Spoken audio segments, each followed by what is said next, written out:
안녕하십니까, 박종석입니다. 8월 9일 오전 7시 좀 넘었습니다. 계속 읽습니다. 주주소환. 돈을 잃을지언정 평판을 잃어서는 안 된다. 유형관리는 CEO가 누군가에게 위임할 수 있는 업무가 아니라고 찰리오나는 믿습니다. 너무도 중요하기 때문입니다. 버크셔의 장부에 오르는 파생상품 계약은 모두 내가 개시하고 감시합니다. 다만 미드 아메리칸 등 몇몇 자회사의 영업 관련 계약과 제너럴 리의 사소한 계약 해지는 예외입니다. 만일 버크셔에 문제가 발생한다면 그것은 나의 잘못입니다. 위험관리위원회나 최고위험 책임자의 오판 때문이 아닙니다. 거대 금융기관의 CEO가 위험관리 책임을 모두 떠안지 않는다면 이는 이사의 직무유기라고 생각합니다. 만일 CEO가 위험관리 업무를 감당할 수 없다면 그는 다른 직장을 찾아봐야 합니다. 그리고 CEO가 위험관리에 실패한다면 정부가 개입하여 자금 지원이나 보증을 해줘야 한다면 그와 이 사회는 혹독한 대가를 치르게 될 것입니다. 미국 최대 금융기관 몇 개를 망쳐놓은 사람들은 주주들이 아니었습니다. 그런데도 그 책임은 주주들이 졌습니다. 금융기관이 파산했을 때 흔히 보유주식이 가치가 90% 이상 날아갔습니다. 지난 2년 동안 발생한 4대 금융 참사에서 주주들이 입은 손실만 해도 5천억 달러가 넘습니다. 주주들이 구제 받았다고 말하면 이들을 우롱하는 셈입니다. 그러나 파산한 금융기관의 CEO와 이사들은 대체로 멀쩡합니다. 스스로 불러온 재난 때문에 재산이 감소했을지는 모르지만 이들은 여전히 호화롭게 살고 있습니다. 바뀌어야 하는 것은 이러한 CEO와 이사들의 행태입니다. 이들의 부모한 행위 때문에 국가와 국민기관들이 손해를 입었다면 이들이 비싼 대가를 치러야 합니다. 이들이 망쳐놓은 금융기관이 배상해서도 안 되고 보험회사가 배상해서도 안 됩니다. CEO와 이사들은 오랫동안 당근만 과도하게 받았습니다. 이제는 이들의 처우에 어느 정도 채찍도 포함되어야 합니다. 수신 버크셔 해서의 경영자 올스타 규정 참조 버크셔 이사 발신 워런 버핏 일자 2010년 7월 26일 버크셔의 최우선 과제를 다시 강조하고 승계 계획 내가 아니라 여러분의 승계에 대해 도움을 받으려고 2년마다 발송하는 사안입니다. 최우선 과제는 우리 모두 버크셔의 평판을 계속해서 열심히 지키는 것입니다. 우리가 완벽할 수 없지만 완벽해지려고 노력할 수 있습니다. 나는 25년 넘게 이 메모에서 이렇게 말했습니다. 우리가 돈을 잃을 수는 있습니다. 심지어 많은 돈을 잃어도 됩니다. 그러나 평판을 잃을 수는 없습니다. 단 한치도 잃어서는 안 됩니다. 우리는 모두 행위를 합법성만으로 평가해서는 안 됩니다. 똑똑하지만 비우호적인 기자가 쓴 기사가 중앙 일간지 일면에 실려도 당당할 정도가 되어야 합니다. 때로는 동료가 이렇게 말할 것입니다. 남들도 다 그렇게 해. 이 말이 사업활동에 대한 변명이라면 이는 거의 틀림없이 잘못된 근거입니다. 만일 도덕적 판단을 평가할 때 나온 말이라면 절대로 받아들일 수 없습니다. 언제든 누군가 그런 말로 변명한다면 사실은 타당한 이유를 제시할 수 없다는 뜻입니다. 누군가 그런 변명을 한다면 기자나 판사에게도 그렇게 변명해 보라고 말씀하십시오. 정당성이나 적법성 때문에 주저하는 일이 있으면 내게 꼭 전화하십시오. 그러나 그렇게 주저할 정도라면 10.89 경계선에 매우 근접했다는 뜻이므로 포기해야 합니다. 경계선 근처에 가지 않고서도 돈을 얼마든지 벌 수 있습니다. 어떤 사업 활동이 경계선에 접근했는지 의심스럽다면 그냥 경계선을 벗어났다고 생각하고 잊어버리십시오. 그 당연한 결과로 나쁜 소식이 발생했다면 즉시 내게 알려주십시오. 나는 나쁜 소식에 대처할 수 있습니다. 그러나 문제가 골마 터진 다음에는 다루고 싶지 않습니다. 살로몬은 즉각 대처했으면 쉽게 해결할 수 있었던 나쁜 소식을 외면한 탓에 8,000명이나 되는 직원과 함께 몰락하고 말았습니다. 우리가 알면 화낼 일을 누군가 오늘도 버크시에서 진행하고 있습니다.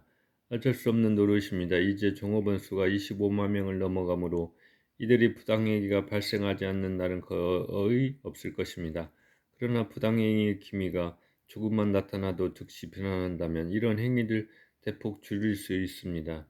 부당행위에 대해 말할 뿐 아니라 행동으로 보여주는 여러분의 태도가 우리 기업 문화 발전의 가장 중요한 요소입니다. 규정집이 아니라 문화가 조직의 행태를 더 좌우합니다. 문화가 중요하죠.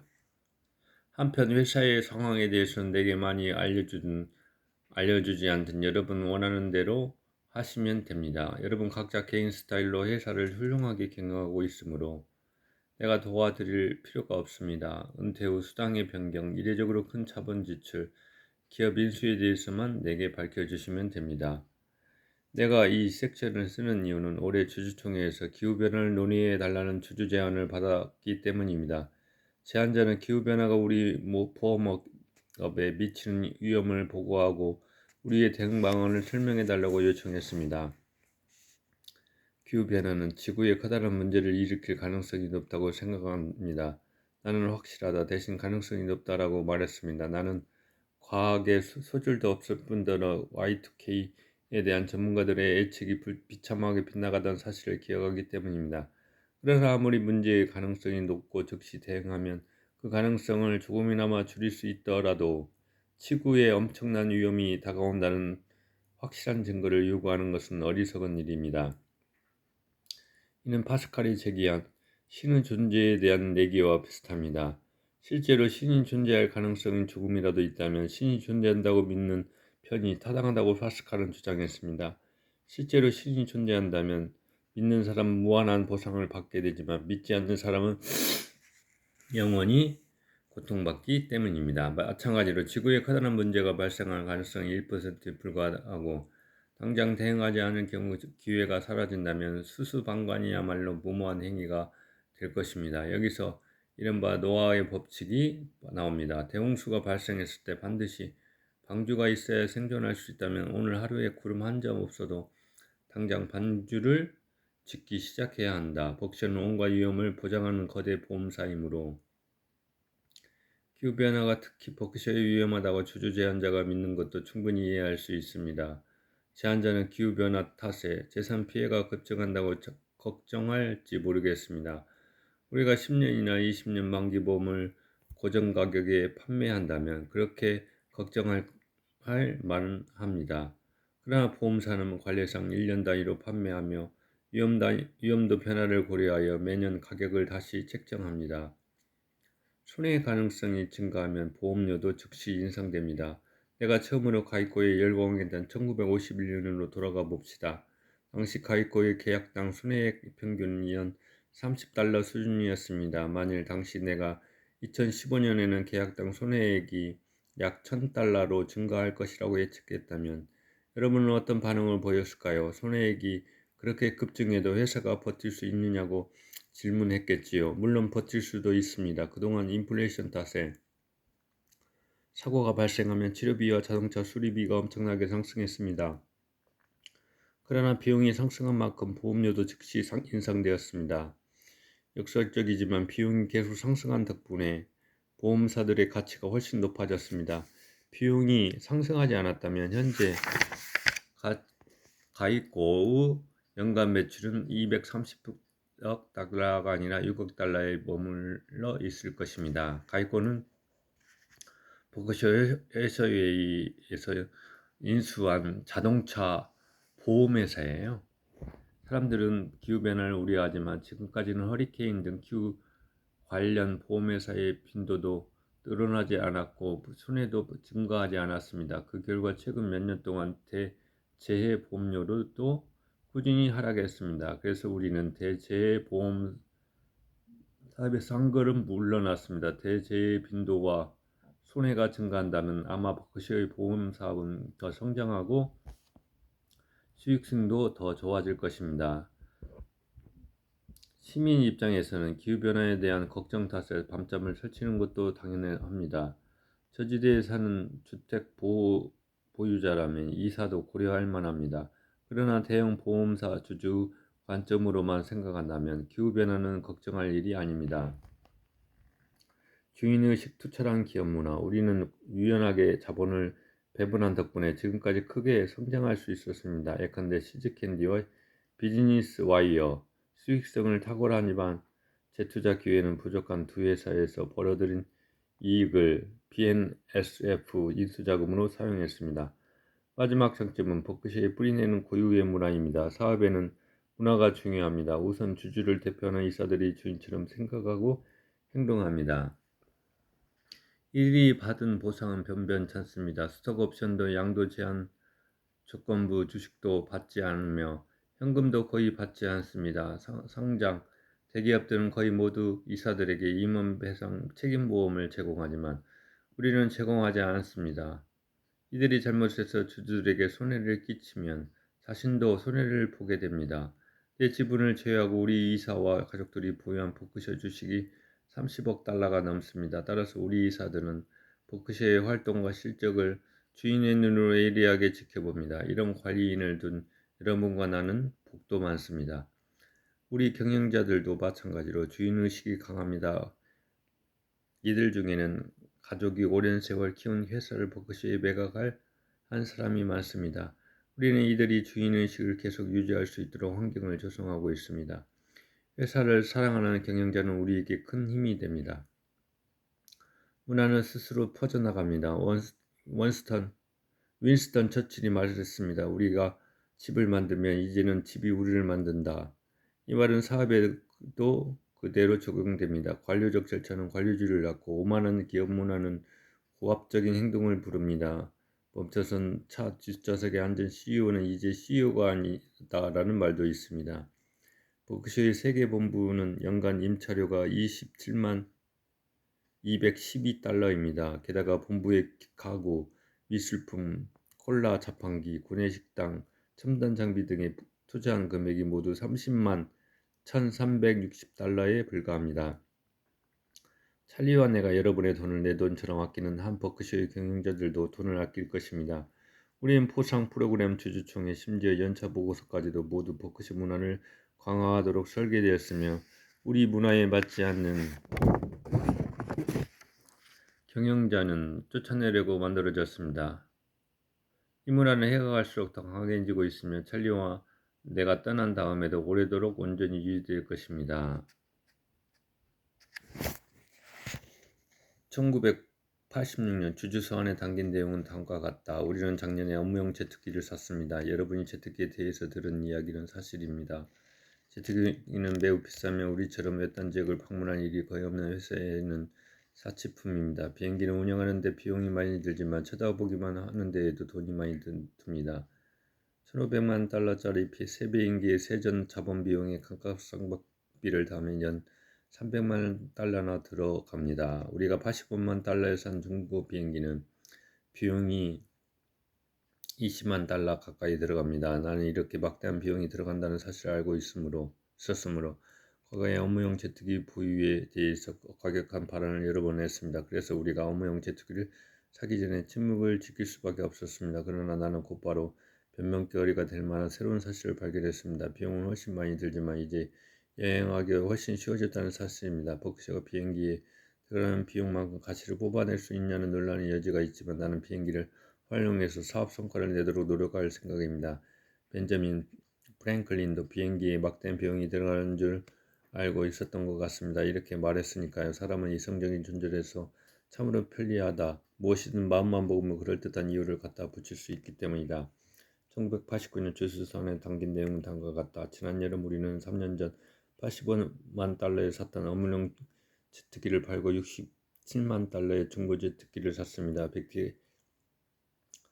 빅테리아의 기하급수적 성장을 막는 방해물에 관해서 칼 세이건이 말한 흥미로운 일화를 소개한 다음 주주 여러분 중에는 당황하는 분도 있을 것입니다. 우리 회사 순자산이 현재 추세로 증가하더라도 비행기 교체 비용도 지금처럼 연 100%로 증가한다면 머지않아 버크셔의 순자산이 모두 비행기 교체 비용으로 들어갈 테니까요. 내가 제트기를 박테리아와 비교하는 것을 찰리는 좋아하지 않습니다. 박테리아에 대한 노역이라고 생각하니까요. 찰리가 생각하는 호합한 여행이란 냉난방이 되는 버스를 타는 것인데 그것도 할인 요금이 적용될 때만 탑니다. 제트기에 대한 나의 태도는 세속적인 생활을 떠나 성직자가 되려고 고민하던 성 아우구스티누스가 했다는 기도에 요약될 수 있습니다. 그는 지성과 본능 사이에서 괴로워하면서 기도했습니다. 주여 저를 순결하게 하소서. 그러나 나중에요. 제 특기의 이름을 짓는 일도 쉽지 않았습니다. 나는 처음에 찰리 T. 먼고호를 제안했으나 찰리는 에버레이션 미친 짓이란 뜻 옹기니호를 주장했습니다. 우리는 결국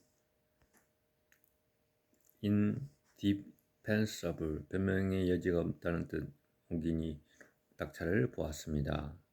1998년 주주선에 의하면 버핏은 업무용 제트기를 팔고 이제는 폭셔가 투자한 항공 서비스 회사를 이용하고 있습니다.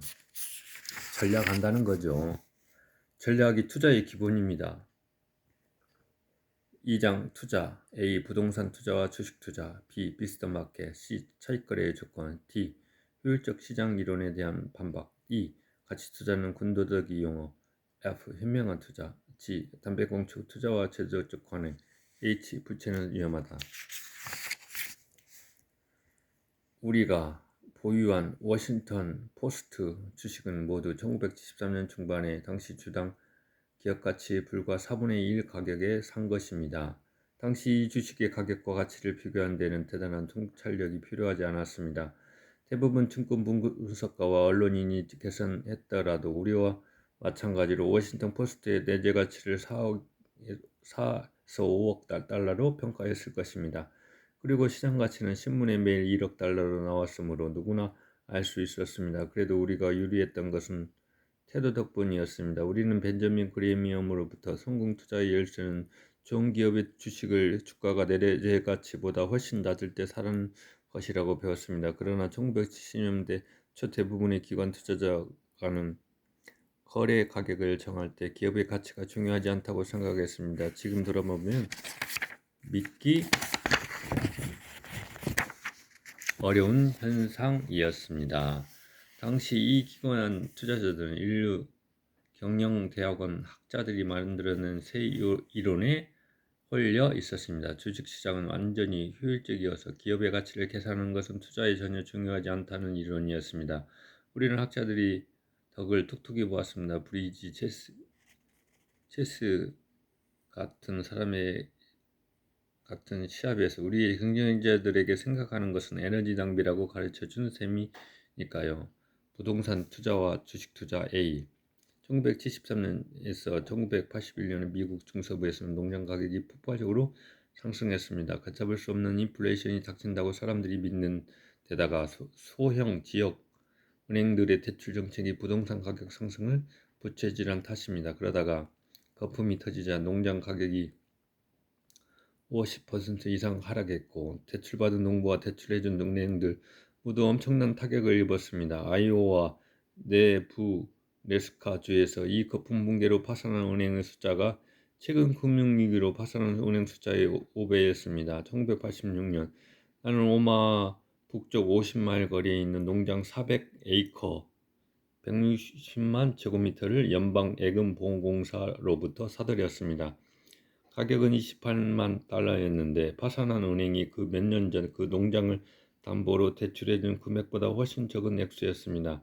나는 농장 운영에 대해 아는 것이 없었습니다. 그러나 아들 하나가 농사를 좋아했으므로 아들에게 이 농장에서 산출되는 옥수수와 콩의 양과 농장 운영 비용에 대해 배웠습니다. 그 추정치를 바탕으로 계산해보니 당시 이 농장에서 나오는 표준 수익이 약 10%였습니다. 또한 세월이 흐르면 생산성도 향상되고 곡물 가격도 상승하리라 생각했습니다. 두 가지 예상 모두 적중했습니다. 나는 특별한 지식이나 정보 없이도 이 투자가 손실 위험은 없고 수익 가능성은 크다고 판단할 수 있었습니다. 물론 때때로 흉년도 들고 가격이 하락할 수도 있습니다. 그런들 무슨 문제가 있겠습니까? 때로는 풍년도 들 것이고 나는 서둘러 농장을 팔 필요도 없었습니다. 28년이 지난 지금 농장에서 나오는 이익은 3배로 불었고 농장 가격은 5배 이상 뛰었습니다. 나는 지금도 농사를 전혀 모르며 최근에야 두 번째로 농장을 방문했습니다. 1993년에도 나는 소규모로 투자했습니다. 내가 살로몬의 CEO였을 때 회사 건물 소유주이던 레리 실버슈타인이 부동산 매물 하나를 알려주었습니다. 정리신탁공사에서 매각하는 뉴욕 대학교에 인접한 상가 부동산이었습니다. 이번에도 상업용 부동산 거품이 붕괴했습니다. 저축기관들이 낙관적인 대출 관행으로 거품을 키우다가 파산하자 정리신탁공사가 이들의 자산을 처분하려고 내놓은 매물이었습니다. 이번에도 분석은 간단했습니다. 대출금이 없을 때 이 부동산에서 나오는 수익률이 농장과 마찬가지로 약 10%였습니다. 그러나 당시 정리신탁공사가 이 부동산을 제대로 관리하지 못하고 있었으므로 비어있는 여러 매장을 임대하면 수익이 올라갈 수 있었습니다. 더 중요한 사실은 이 건물의 평균 임대료가 제곱미터당 70달러였는데도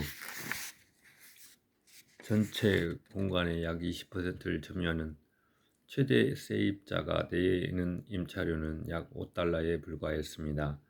9년 후 이 임대 계약이 만료되면 수익이 대폭 증가할 수밖에 없었습니다. 부동산의 위치도 최고였습니다.